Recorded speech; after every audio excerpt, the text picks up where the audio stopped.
اور شروع میں تو ہمیں بڑے مسائل تھے، کیونکہ جب ہم نے سٹارٹ لیا تھا تو فیس وغیرہ ہم نے نہیں رکھی.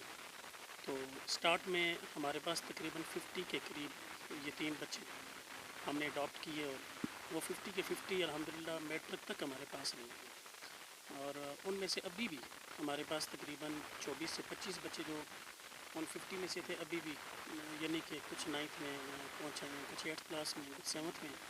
تو 50 کے قریب ہم نے بچے سٹارٹ میں ہم نے لیے تھے.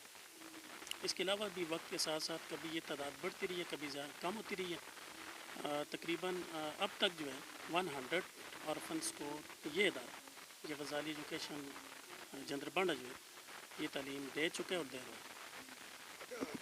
12 سال آپ کا ہوا جب آپ آئے، اس وقت ایک بچہ جو تھا وہ پہلی کلاس میں تھا. وہ بچہ جو ہے اس نے کسی بھی کر لیا ہوگا.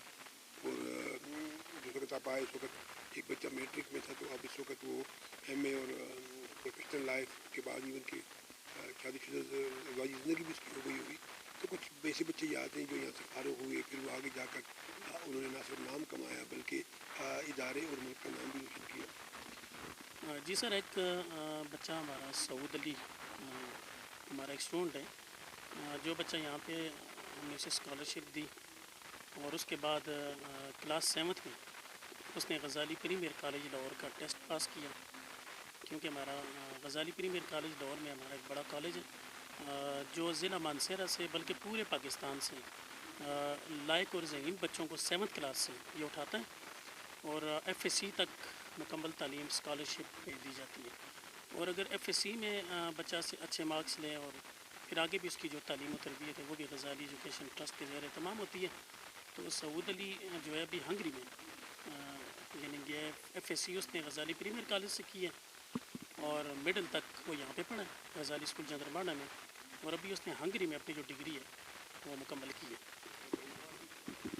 اور اسی طرح کئی بچے ایسے ہیں کہ جو باہر کے ممالک میں، ایک بچہ ہے ہمارا وہ بھی ایک باہر کی ایک ملک میں وہاں پہ انجینئر بھی ہے، یہاں سے پڑھ کے گیا، اور بالکل ایک آرفن بچہ تھا، آرفن بچہ.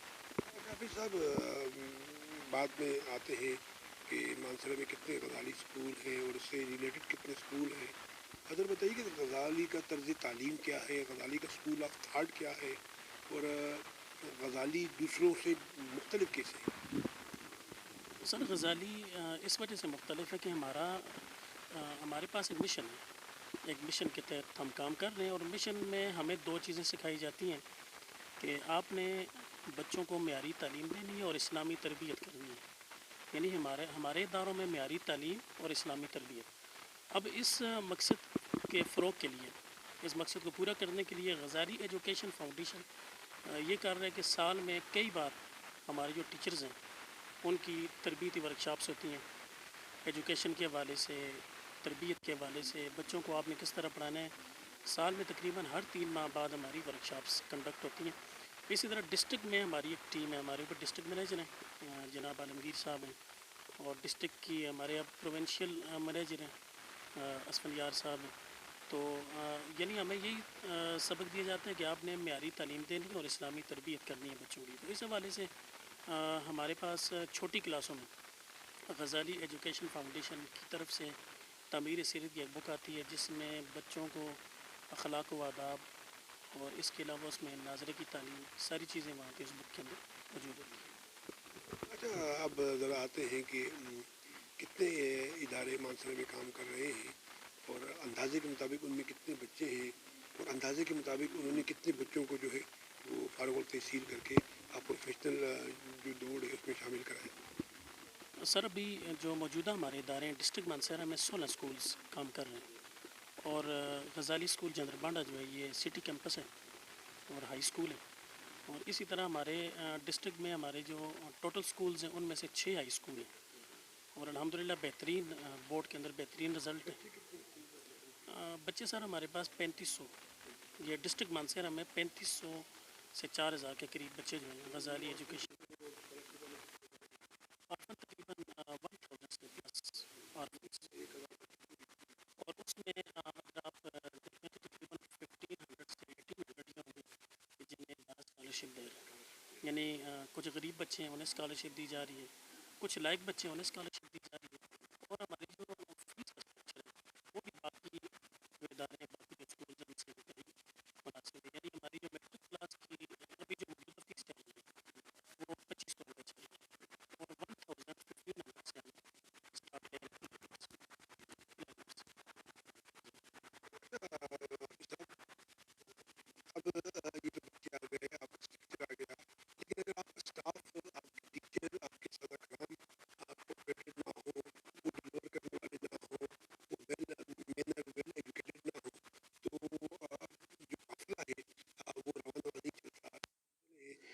بہت جلدی نہیں ملتی، تو ٹیچروں کے حوالے سے غزالی کیا کر رہا ہے؟ سر ٹیچرز کے حوالے سے جیسے میں نے آپ کو پہلے بتایا کہ ایک تو ورک شاپس ہوتی ہیں، اور دوسرا یہ کہ غزالی ایجوکیشن فاؤنڈیشن میں ہمیں جو ہے اب ایف اے ٹیچر بھی الاؤ نہیں ہے، یعنی اب جو موجودہ یہ جو اس سال جو پالیسی بنائی ہے تو انہوں نے کہا کہ ایف اے ٹیچر کو بھی، یعنی ٹیچر آپ نے وہ رکھنا ہے کہ جو ٹیچر اعلیٰ تعلیم یافتہ ہو، اور جو بی ایس ٹیچر ہیں تو وہ بھی جو ہے اس کی آگے آپ نے دیکھنا ہے کہ اس کے مارکس، اس کی گریڈنگ یعنی کہ اچھی ہو، اور اچھے ٹیچر کو آپ نے ہائر